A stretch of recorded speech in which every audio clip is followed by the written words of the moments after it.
Good evening, everyone. It's good to see so many faces tonight, or at least Zooms tonight. I'm gonna let Michelle get going here and take over and give her a brief intro for those of you that don't know her yet. She's a multiple time returning speaker, which is so exciting for us. But she's been doing some new classes, it sounds like, and she's excited to share the information with us. We are recording, so if you want to go back on anything after the course, you can, and then Michelle will tell us all her contact info as well at the end. All right, Absolutely. Michelle, all you. All right. Thanks, girl. All right, let me just pull up my screen here. Um, do I get rid of I can this? see it, so that's a start. You can see it. All right. I may just, oh wait, here we go. All right. Hopefully this will work. I'm not well versed in presentations in this format, so we're gonna give it a whirl. If I struggle, I'll just escape out of it. But anyway, just to give you a little background information on me, which is on the next slide.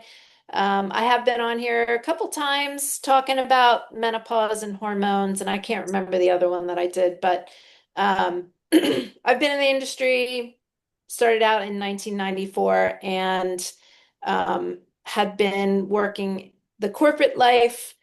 In addition to that, because I was a gym rat, I'm like, I may as well get paid to do this. So I started my career in fitness just as a hobby and eventually wound up opening a personal training studio in 2015 until I had to close it during COVID. And at that point, I moved to Southern California, but I took my whole business online and started really diving into nutrition and menopause and midlife. And more recently, have been taking a lot of courses on GLPs and peptide therapies, and another menopause course, and learning how to read labs and understand how genetics plays into our wellness. So it's really been a great 4 or 5 months of learning. And now it's like, okay, I understand this. I'm a recreational athlete. I'm a cyclist. I love to play pickleball, all the things. But, my body is different than it used to be 20 some years ago. And how do I optimize the way I'm feeling and my performance, utilizing some tools and really understanding what my blood work and what my genetics are telling me that I might need support in.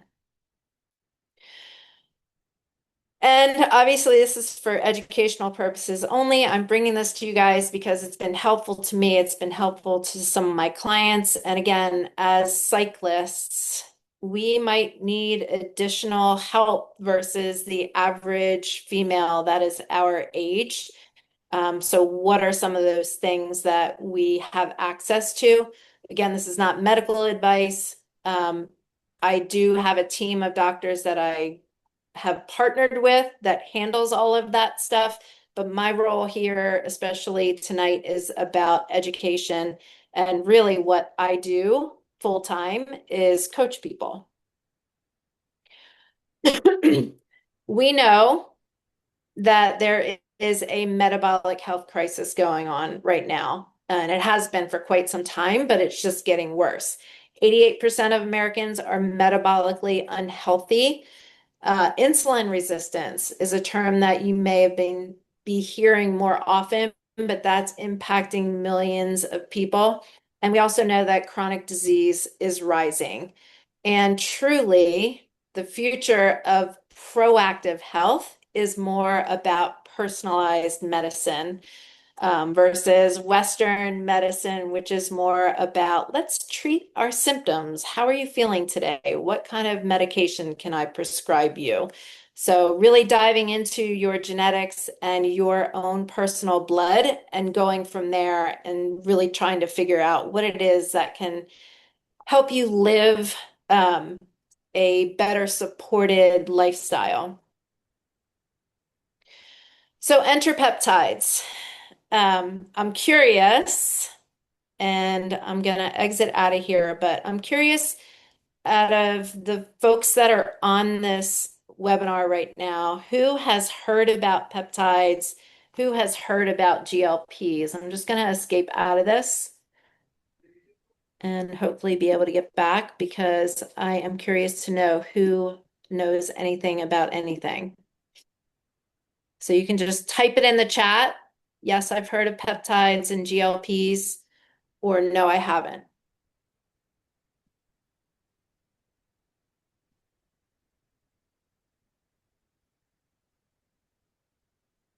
Okay,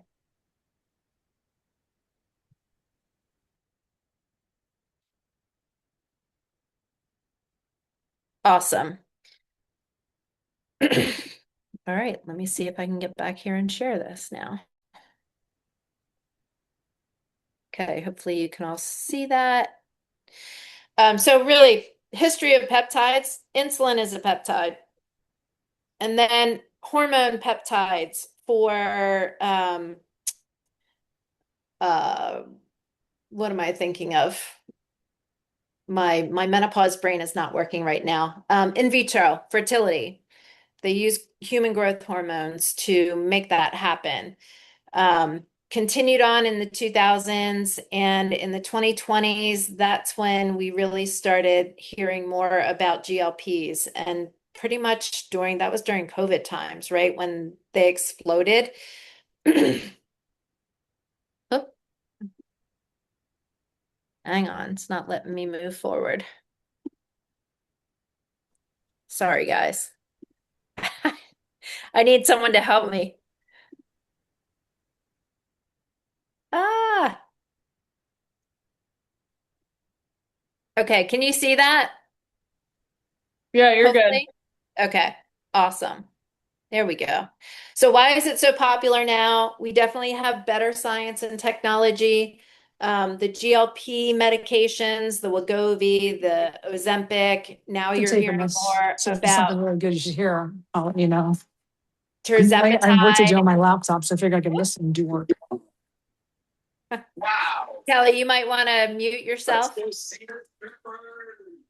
Um, and obviously, you're hearing more, I'm sure, about longevity and preventative medicine. And when did all of this really start? During COVID? Because what happened? We really got good at telehealth, and many of us got access to that, right? So what are peptides actually? And GLPs are definitely a peptide, but if you think about peptides as text messages between cells, peptides are really short chains of amino acids that we have in our body just as we're getting older. We don't produce the amounts that we used to. And most peptides are bioidentical to signals that, like I said, your body already makes, meaning your cells already know how to respond to them.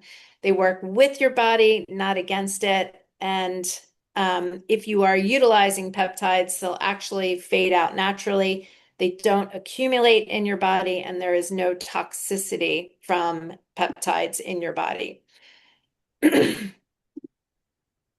What is going on? All right. So we'll talk about the most popular peptides that most everybody have heard about, and these are the GLP or the metabolic therapies.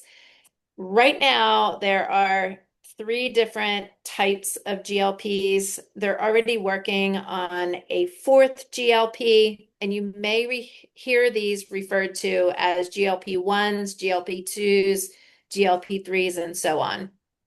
So the semaglutide was really the first one that was on the market, the Wegovy and the Ozempic, and they were really used initially to treat diabetes until they started discovering, oh, wow, this really works well for weight loss, and it helps you feel like you're not hungry.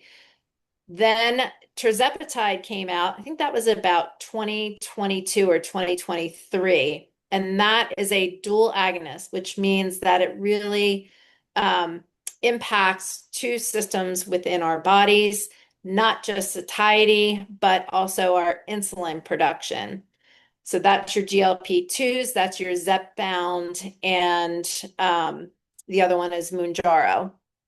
The GLP-3, which is not quite yet FDA approved, addresses three pathways, including glucagon, which really helps with metabolism and increasing your fat burning.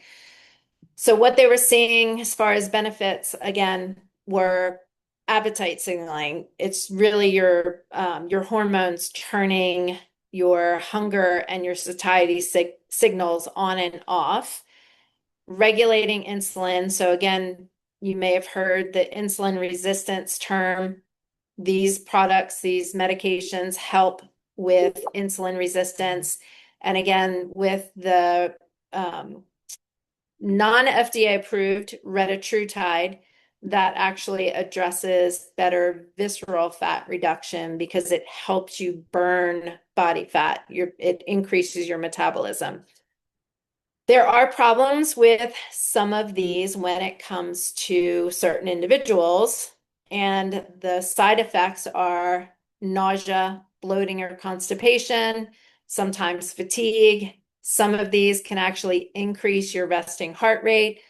There are definitely ways to minimize and eliminate these side effects, and also they are often temporary, and not everybody experiences them, one or any of them necessarily.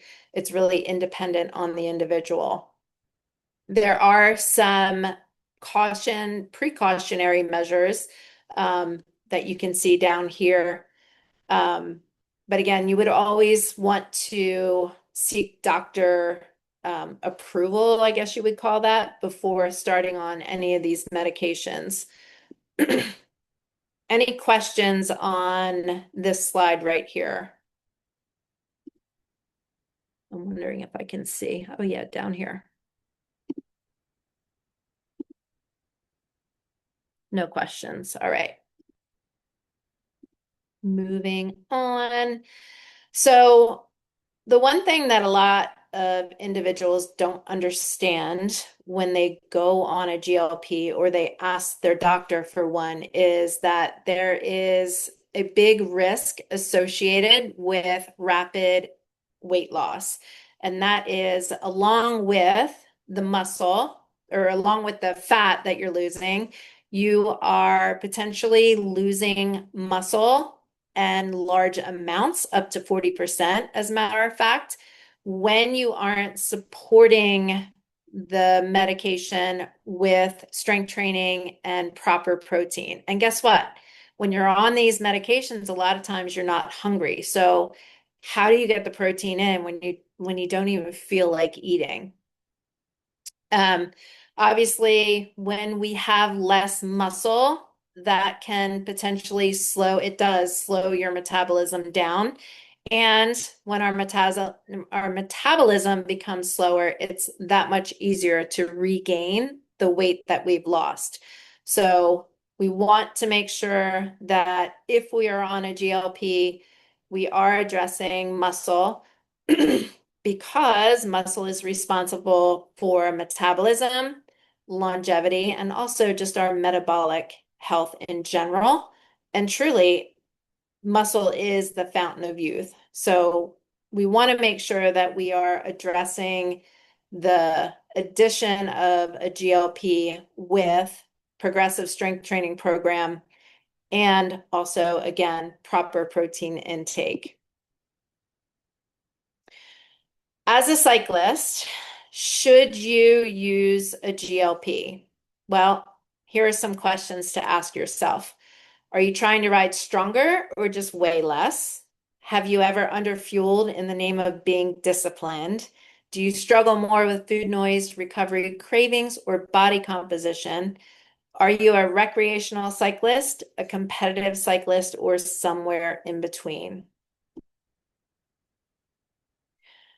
When it might be a better fit is if you're really overweight or you're even on that obese category as a recreational cyclist, it would definitely benefit you for a lot of reasons to be able to drop some weight.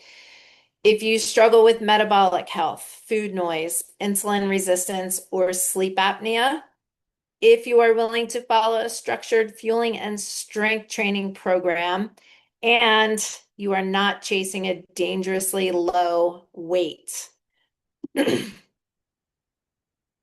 When is it not a good fit? When should you really like throw the red flag up or the yellow flag for caution? If you're already a lean athlete, if you have been chronically under fueling on and off throughout your life, if you have a history of disordered eating, if you are noticing frequent bonking, missed cycles, stress fractures, or overtraining signs, and if you're prioritizing scale weight over health and performance or performance. So if we chose to go that route, what does success actually look like for a cyclist? It's not just about lower scale weight, it's also about better energy on your rides, less food obsession, better recovery, preserved strength, fewer crashes in energy, a healthier relationship with fueling, and better sleep and metabolic markers. If you guys have any questions, just feel free to bring yourself off mute and just ask. So if a cyclist wants to use a GLP, what should the plan include? Definitely medical screening. You should have your blood work done. You want to utilize a doctor to do the prescribing. You're seeing probably a lot of influencers out there that are pushing peptides and or GLPs because they have access to gray market or black market peptides. Please don't utilize influencers to get yourself on peptides or any kind of medications. Go through a doctor, make sure that the doctor is the one prescribing. Nobody should be telling you how much of what you should be taking. You're probably, if you're on Instagram or Facebook, probably more so Instagram, seeing a lot about microdosing and these influencers telling you like the approach of your dosage. Don't follow that. Definitely seek out a medical professional to assist with your dosing. Obviously, you should have protein targets. You want to be strength training, as I mentioned before, at least 2 to 3 times a week. You do need carbohydrates, especially for days that you are riding. Many of us ride, 30, 50 miles or more. You need carbohydrates. Carbohydrates are necessary for fuel. So don't skip out on that. You want to make sure that you are properly hydrating and utilizing electrolytes.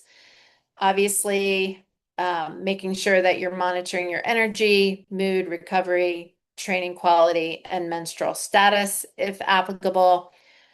Watch for GI symptoms before or during long rides, and you want to adjust doses and timing with the prescriber when needed. Fueling matters, as I said, you have to keep your protein high. That should be your priority, and you will not be hungry. Again, carbs still matter for rides, for interval training, and for recovering. Strength training is what's going to help preserve muscle. Hydration and electrolytes still matter. Ride nutrition should be intentional, not skipped. And recovery is really part of performance, not a luxury. So while medication can change appetite, you want to make sure you're having a proper coaching experience to actually protect your body. And really, it's the strategy that's going to determine your outcome. You may or may not have heard of other common peptides. These are, I would call this a healing peptide. BPC 157 has done wonders for my hip. I've been injecting that, and that's another thing just to throw out there. Peptides mostly to be effective and have an impact on you need to be injected subcutaneously. There are some, and you've probably heard the Wegovy and Ozempic has a pill now, probably more effective than something like BPC 157, which is also in pill form. That would be great for your gut health, but in terms of like healing a knee injury or a shoulder injury or some other area of your body that is hurting you, BPC 157 injected subcutaneously is definitely going to be more effective than something you're taking and swallowing. That's going to help your gut. If you're going underneath the skin, that's going to help pretty much your whole body, including your gut. So just keep that in mind when you are hearing about peptide therapies and hearing that you can get them orally. There are companies, one is called Make Wellness. All of theirs is oral.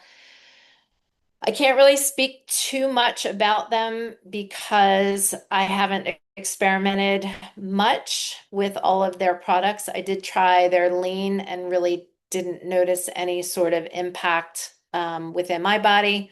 The BBC 157 I have taken now for a month, and I had this random hip pain because that's what happens in menopause that came out of nowhere. And I just wanted to try it because I heard it helped, and it was pretty much immediate at a very, very low microdose of that peptide. So um, definitely might be something that could help any athlete, including cyclists, if you're experiencing pain someplace. There is a combination called the Wolverine stack. And when you hear the term stack, that means more than one peptide in a dose, I guess you would call it. The Wolverine stack is this BPC 157 and the TB 500. There's one called the Clo and the Glow stack. The Glow stack is really good. I'm sorry, the Clo, Klow, if you've ever heard of that, is extra helpful when it comes to inflammation. I actually have a client utilizing that now. She is also a cyclist because her gut is pretty torn up. She's got diverticulitis, and we're using the Clo stack, which has three peptides in it, including this BPC 157 and the TB 500. So there's definitely ways that you can combine peptides to get them to work better and more, I guess you could say, quickly by stacking. So just keep that in mind when you are hearing about stacking and different peptides. I will say the BPC 157 and the TB 500, as far as cyclists are concerned, would be potential if you are feeling pain anywhere. You can see here what these do. But definitely, I know I've just recently been able to get probably 5 clients on these, the BPC 157, and they're like, it's a total game changer. So they do work. To keep that in mind for those of us who are out there on 2 wheels and are feeling pain anywhere.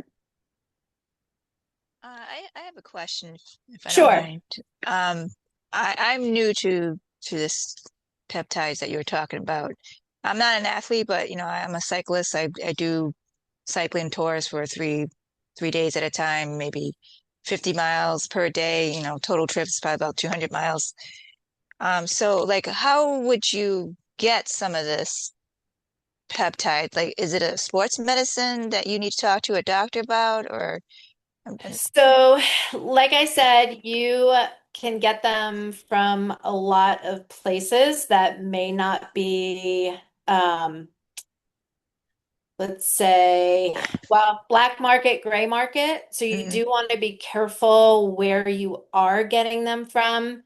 Um, I have been able to connect with a team of physicians and they're called compounding pharmacies, if you've heard that term. They're compounding pharmacies that actually do HRT, hormone replacement therapy, as well. You specifically want to make sure that your peptides are coming from a 503A pharmacy that has really been proven that their products are safe. There is a code that they have to comply by in order to be able to say that they're a 503A pharmacy. So that's definitely something you want to look for. And you also want to make sure that it's being physician prescribed, versus, like I said, you could go to any influencer on Instagram or Facebook and find peptides, and you may not be getting what's supposed to be in them. And also, you don't know about the safety or the efficacy, because a lot of these labs can produce without really having certain procedures and checks and balances in place, if you know what I mean. Okay, So so you you're want to be careful about that. okay. So basically, if you said to your primary care, I want some of these, and they'd be like, "What?" They won't really. Nope, Okay, so it's kind of like a boutique exactly. Like if medicine, you, like someone who yeah, specializes. Oh, okay, okay. if you went to a holistic doctor or Mm, naturopath, chances are that they would have access to these or know where to get them. mm, But even I had a client that was going to a holistic doctor, and when I looked up where the peptides were coming from, I'm like, this isn't a 503 pharmacy. I don't know that I would. Yes, you're going to get them cheaper, but I mm. don't know about the efficacy. Safety. Are Mm, they pulling the peptides? The pharmacy that our company is teamed with, they actually pull peptides and they test them every so often. It's random. You don't know what one's going to get pulled. So you just want to make sure that what's in it is really in it, because these are not FDA approved yet. They're okay. mostly research peptides, with the exception of the GLP-1 and the GLP-2 that I was talking about earlier. Mm, Um, these have not been FDA approved, but recently I just saw something come out. There's 8 of them, and these, the 3 that are here and the ones that I had talked about earlier, are all on that list of soon to be approved. They're definitely seeing that the benefits are really true as to what they're saying. And I do think that pretty soon they will be FDA approved. It might just take a little bit longer. So, for now, you want to use these things under physician order, and just go start low and go really slow when you're utilizing them.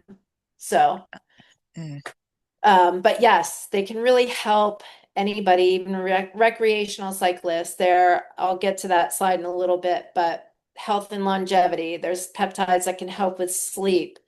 There's peptides that can help with brain health. Um, they've been around for a long time, but over the past year or two, they've really started to become more popular because so many people are seeing such great results from utilizing them. This is all new to me. I really didn't know much about any of them until probably September of this past year. A lot of them actually started in the bodybuilding world. mm. So just to give you an idea of where it came from. Um, These peptides up here, the AOD, is AOD 964. This is an alternative to GLPs. So when people are experiencing a lot of nausea, or they just don't like the way they feel when they're on a GLP, the AOD 964 can help with that. You were just talking about energy and riding a lot of miles. MOTS, and there's another one called NAD, which are good for energy, metabolism, recovery. So that's something that you might want to look into. And then for us menopausal women, the CGAC and IPA can be helpful with recovery, sleep, muscle preservation, because we're holding on to every ounce of muscle that we have. Also, fat loss support, and healing and tissue repair. So these are some other common ones that you might hear and might be relatable for you, as whether you're an athlete. I'm not an athlete. I'm a recreational cyclist, but when you're super active and you're aging, your body starts to hurt more because we just don't have these proteins that our body used to make. Soon as you hit 30, that's when these peptides start to decline. So, you're asking a 1965 Mustang to drive at 120 miles an hour without having any support, right? That's basically what we sometimes are doing to our bodies, if that makes sense. Did that answer your question?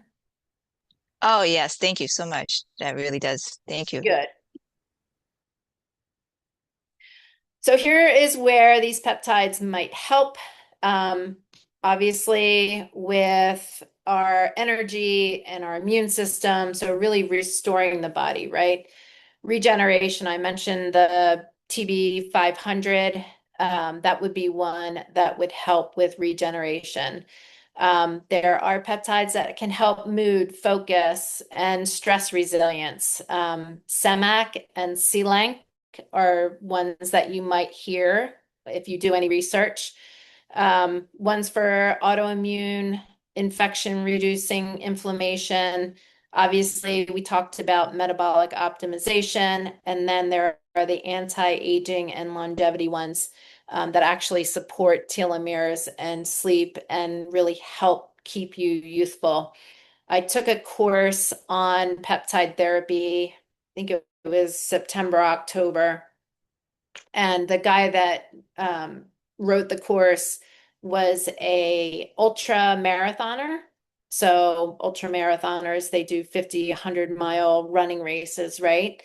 And he was I think he was 45 or 46. And he's like, I feel like I'm in my mid 20s. So that's what these types of therapies can do with you or do for you. Why do they work so well? Again, I mentioned earlier, they are bioidentical. Um, they are targeted. So each peptide has a specific function, organ system, or receptor that it acts on. They're very smart. I mentioned they're like text messages going between cells, and you can stack them, as I mentioned, you can pair them. Um, so I'm experimenting right now with the BPC 157 and one called NAD, which I mentioned earlier, which is for recovery and just for more energy. So you can stack them. It's also a good idea to cycle on and then cycle off. And you can do the same thing with GLPs. I know there are a lot of people that are petrified that they'll always have to be taking a GLP for the rest of their life. If they have a lot of weight to lose, it might be that they're on it for a year, but they can smartly cycle off the GLP so that they're not on that for life. But I do know folks that have gone off and they've regained all their weight and more because they didn't approach it in the right way. And that's where I feel sometimes doctors are just following the pharmaceutical reps' recommendations on where to start people. And they start them often at too high of a dose, and they really start to experience all those negative side effects. So they either don't want to go on them. I did have one client that was on Mounjaro, and she was so violently ill after the first one or two shots. She was throwing up, she had diarrhea, and I asked her what dose that she was started on, and it was really high. And some people, she has diverticulitis too. So thinking about, why would you put somebody on that high of a dose when they've already got diverticulitis? And I think had she gone to a holistic or a functional medicine doctor, maybe they would have approached it differently and focused on healing her gut before trying to get her to lose all this weight that she wanted to lose. So there's definitely a right way and a wrong way to do it, and you really want to understand the whole process before attempting and know like where does my body based on my blood work need to be optimized first, and tackle that before you start throwing peptides and supplements at it. So that's where knowing your body and having data on your particular body is really important. Functional medicine does that, Western medicine doesn't. So just keep that in mind. Um, and then the other thing is, like I said earlier, they have a life within your body that is not super long. So if you're finding that you don't need any more help with the pain in your hip, it would probably be a good time to cycle off of that peptide and maybe, you want to address something else that might be going on. But the nice thing about peptides is really when your body stops producing these things and it kind of forgets what to do because of stress, because you're getting older, because you're sick, that's where peptides can come in and be like, oh, hey, wake up. Like we know what to do. We're just not producing as many of these things anymore. So are peptides safe? Remember, not all peptides, actually, many of them are not FDA approved. Does that mean we shouldn't be using them? In my opinion, no, because um, you know, that's FDA and pharma, right? But you do want to make sure that you are getting them from a reputable place and that they should be doctor prescribed. Peptides are safe when used correctly because they are bioidentical. They do have that short half-life and they are self-regulating. So you have these receptor feedback loops so that you aren't getting too much. And eventually, like I said, your body will utilize them and you won't be building them up. And again, I mentioned they are used in hospitals as insulin. Some are FDA approved for HIV, burns, cancer recovery, and brain traumas. And you want to make sure that you are dosing them precisely. It's always best to start off at a very low dose and titrate up very slowly versus start at a high dose and then get yourself into a little bit of trouble. And by trouble, I just you might have like a reaction. Either you might get a headache or you might feel nauseous. So you always want to start really low and titrate up very slowly. So how do you get started with peptide therapy? Really, what is your goal? What are your symptoms? What are you experiencing? What do you need help with? And then make sure you work with somebody that really understands what are the peptides that you should try and what are the ones you really don't need or aren't going to be super beneficial to you. Um, again, I talked about stacking. There are definitely ways that you can stack peptides safely. And you always want to make sure that you're testing your blood. So if you are going to start on a regimen of any kind, whether it's hormone replacement therapy or peptide therapy, or even coming down to some supplements, it's always a good idea to get your baseline blood work done to see, all right, where am I now? And if I'm going to utilize these things for 2 to 3 months, I want to make sure that they're actually doing something. Obviously, you might feel the difference in your symptoms. But when it comes down to it, do you see a change in your insulin resistance? That's going to show up in your blood. Do you see a change in how you're feeling Obviously, your genes don't change, but even that information is good to have to see what things might support you. What are you potentially lacking? So that's where you want to make sure you're having labs done and having a genetic test potentially that can tell you, okay, these are the supplements and peptides that are going to help me. And then step three, again, I mentioned this earlier, you want to cycle peptides. You don't want to be on them forever because your body gets used to it, right?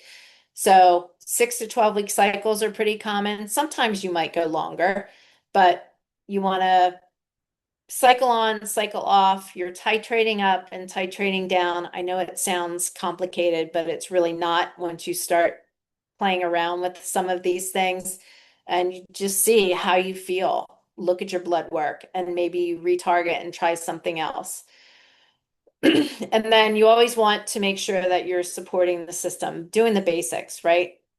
Peptides are great, but they're never going to replace sleep, movement, your micronutrients, your gut health, and your mitochondrial function. So build habits. You always want them in place. And you want to think of the peptides as really a spark to get you feeling a little bit better, maybe to get you moving a little bit better, but they're not the foundation. You want to pair them with smart foundations, and then the change is just that much greater. Cannot mention this enough. Medical oversight really matters. Once you start Googling peptides, you're going to see so much information come up. Just be really careful. Please feel free to utilize me as your educational source. If I don't know the answer, I can direct you to somebody that does or find the answer to you for you. But you want to make sure that you have medical oversight, you have your blood work, you know that the doctor is the one doing the prescribing. And then if you want to hire a coach to help you deal with all of the things as a whole, then that's a great idea. Um, Even myself as a health and wellness coach, I don't prescribe, I just support and protect while the medical professionals do the ordering and really the okaying. I might have suggestions like, hey, this would probably really help you. The doctor is the one that has to sign off on that. So real health change requires three things: data, medical support, and a lifestyle strategy. When all of those things align, it's like the cherry on top. Everything can change and you can feel better for the best. So questions. I know I covered a lot in 45 minutes. There's some in Here's the my chat I contact. can read for you. Oh, okay, awesome. Yes. So someone just made a note, Kim did that functional medicine versus Western medicine, and that functional may be more effective. Um, Mary Susan asked, would you say Western medicine might recommend HRT and functional peptides, optimal to work in tandem and use both? Oh, good question. That was my question. That is a good question because one of the things that kept popping up is that not that you have to use HRT, but peptides work more effectively and efficiently if your hormones are in order. That being said, I personally am not on HRT and I am finding that they're helping me. So, will they work better? Would they be more optimized? Absolutely. Some people can't be on HRT for, you know, cancer reasons. If they have had breast cancer in the past, their doctors are going to be really reluctant to put them on any kind of HRT.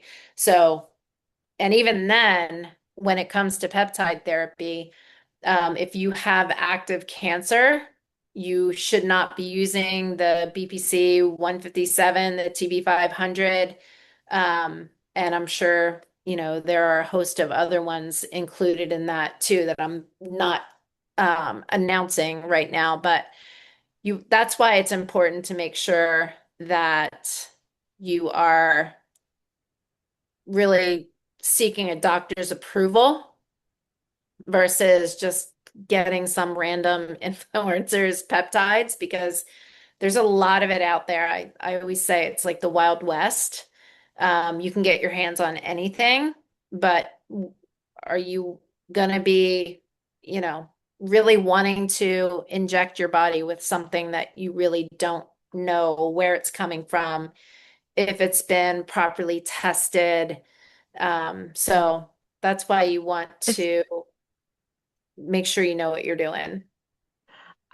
this is Kim. I have a question similar to that one that was just asked. Do you mind if I ask it rather than type Yep. it? Oh yeah, go ahead. Okay. I can't see the chat, so Okay. So I am on HRT and have been on it for about 3 years, and I'm beginning to wonder, is it really working for me? Because I'm suffering with other what I think are side effects of that now that had I seen your presentation, I might have gone to peptides instead at the time when I made the decision.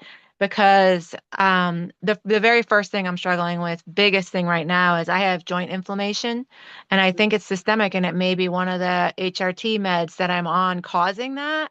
So I'm in a good position right now to try something different. Can I piggyback or should I get off the HRT? Do you have I would any experience with how that conversation can go? I would not get off HRT first. Um, I would probably try something like the Wolverine stack for inflammation or even microdosing the retatrutide GLP. Um, Retatrutide is really helping a lot of people with inflammation. The very first thing I would tell you to do though is go get all of your labs done and look at that from a functional perspective. Um, Two of the courses that I just took this past fall and winter were on like what does my blood work mean? And also it's very different when your doctor tells you, oh, your blood work is normal versus here's a functional perspective. Yeah, you're way out of range one way or the other. And we talked about how you can basically map from one blood marker to the next to get a bigger, clearer picture of maybe potentially what's going on. So in Can the, you help me figure out what I want tested or what I want to know? I don't yeah, even know where to begin in absolutely. that conversation. Absolutely. I just had my old doctor drop my insurance. So I got to go to this new doctor and I'm like, oh, I don't even know who this person is. My insurance just assigned it to me. And I went to her with a list of labs that I wanted, and she ordered everything. And I had to go back after my physical. And I said, oh, by the way, I'd also like to get a DEXA scan. And when she looked that up, she goes, oh, well, you have to be, it was either 62 or 65. And I said, yeah, but I have two sisters in their 60s that have osteoporosis, and my mom had it. I said, Mm. I'd really like to know where I am right now. Yes, I lift weights. Yes, I'm very active. Does that make a difference? If it's genetic, I'm not sure. I'm sure I might be in a better position than they were at my age because of all that I do. But, the point that I'm starting to discover and the biggest difference between like Western medicine treats symptoms and it's very reactive, whereas functional medicine is more proactive. The normal blood results are based on the entire US population, and they're also from like 1985. They're old, they're outdated, and I don't know about you. I'm a very active, healthy person. I don't want what's normal because what's normal is very sick. right? Well, I know now, I know for in my case, I'm not feeling normal. So some things, I'm not accepting what I'm doing right now as normal. So I know something's off and I Yeah. want to learn how to figure out what's off. Yeah, absolutely. Take my contact information down. I can send you the list. Just reach out. I can send Okay. you the list of labs that I would recommend you having done. When you get your results, if you want to send them back over to me, when I took the more in-depth course with the functional doctor, he's actually a functional consultant now. Um, he gave us this, um, he calls it the blood cheat sheet guide, which Yeah. basically puts your markers into one of six categories. Well, it puts them into all six categories, but basically looks at, okay, is it within the functional range or not? And if it's not, it'll red flag it. And then it'll sum up the red flags and say, okay, your priority is gut health. Your priority is hormones. So, the systemic inflammation that you're experiencing from could very well be coming from your gut health. And you could very easily, in 2 months, address that and start seeing an improvement Yeah. on your inflammation. Or you could, and I would still do your blood work first, but you could try the Wolverine stack if you're feeling a lot of inflammation, and that would help you. Those are really healing peptides. And like I said, they're on the forefront of being pushed out, but into the medical field as being, hey, you know what? These are helping a lot of people. We need to take a closer look at these and start doing more studies. Um, so you could go one of two routes, but regardless of which way you would go, I would say have all your labs done. Um, it might be that you need to be on some sort of supplement regimen for a couple months, and then you add the peptides in. You could also have a genetic test done, and that gives you even that much more. It's going to take your genes and your blood work, and it's going to say, okay, based on these genes and your labs, this is what we see is going on. And, you should try these supplements, you should try these peptides, and this is what your nutrition should look like. Sounds too good to be true. Yeah, well, people really underestimate what we're feeding ourselves. When you eat, it impacts every cell in your body. And the gut is the second part of your body that is formed after your brain, and your those two pieces are connected with your central nervous system.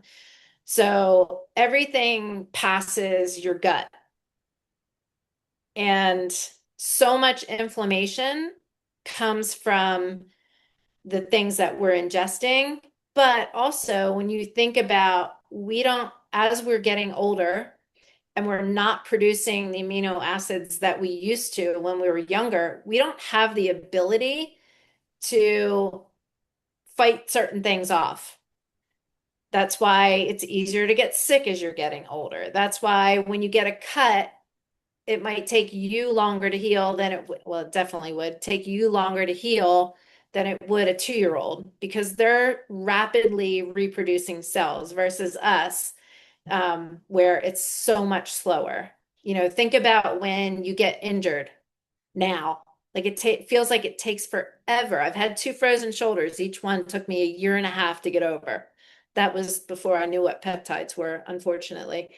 Um, so our bodies are changing, and as we're aging, we just might need a different way to support our bodies, right? So, they're not the end all be all, but they're like, it's almost like mommy's little helper, right? Um, it can really help you feel better, have more energy, have more focus. Um, I can tell you the ones that I've experimented with, the Retta, I was microdosing that for inflammation. Like I said, I had this hip pain that came out of nowhere. I also do a lot of line dancing, so I'm assuming it was from that.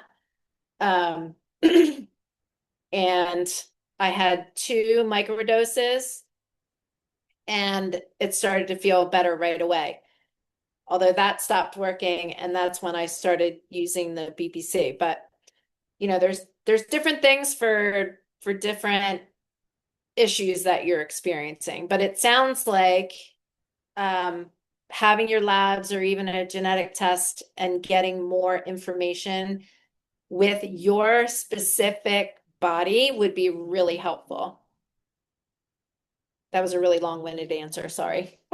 No, I appreciate it. Very helpful. Anybody else?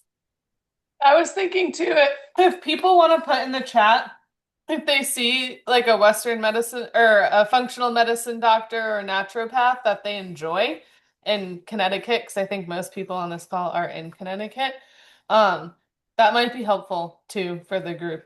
And Absolutely. so pop that in the chat because I can jot down the names as people are thinking of other questions. Yeah. If you can find a doctor that will actually listen to you, that's why I was so thrilled with this physician's assistant that I saw. Um, and the irony of the whole conversation is I went in there and I'm like, okay, this is what I want done.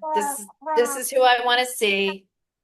And she was really kind of intrigued and impressed that I had half an inkling about anything. And she goes, "Oh, yeah, my girlfriend's a nurse practitioner, and she's been talking about all this functional blood work." And the next time I went back, she had gone on and joined, I think it's called My Function Health or something like that. For $500 a year, you can have as many labs run as you want. So she shared her code with me and she's like, if you go on and you put this code in, you'll get $25 off and I'll get $25 off. So it was really cool to see like a doctor actually listening to a patient. And when I came back in the second time, I had all my labs plugged into my little spreadsheet that came up with those 6 markers. And she's like, yeah, gut health is, really important. And anyway, it was just really nice to have a conversation with a doctor. And I think she's going to pursue looking more into that information for herself. So the one thing I've learned is you have to be proactive. Um, my daughter had stage 4 endometriosis surgery in June of last year. It took her 9 months to get diagnosed. She was in so much pain.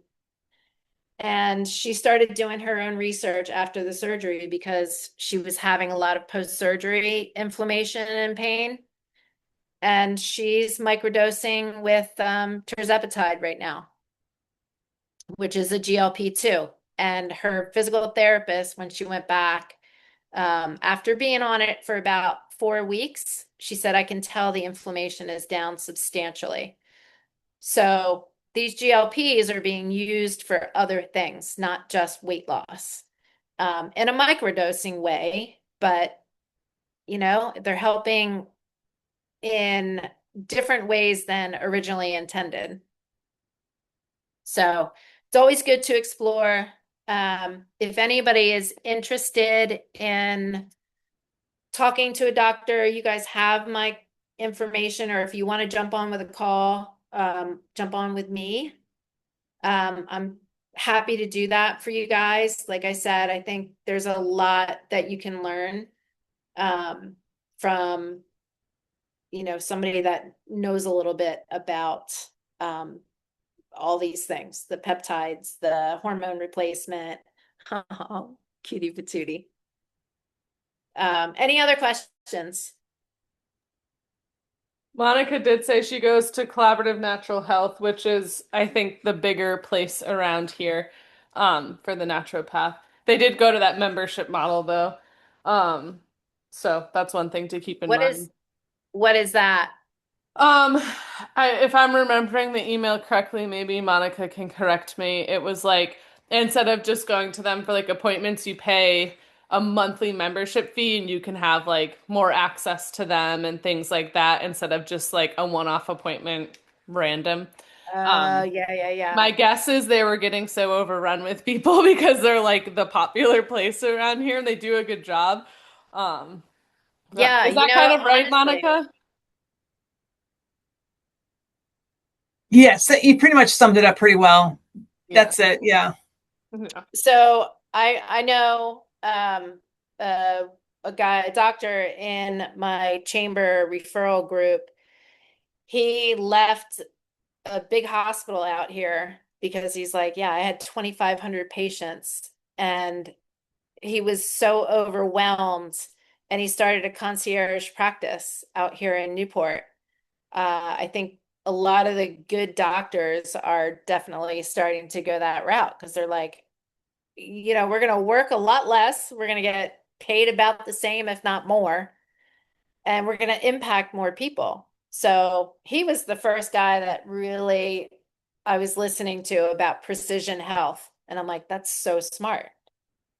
So for those of us that, really want to optimize how we feel, it's definitely, the way to go.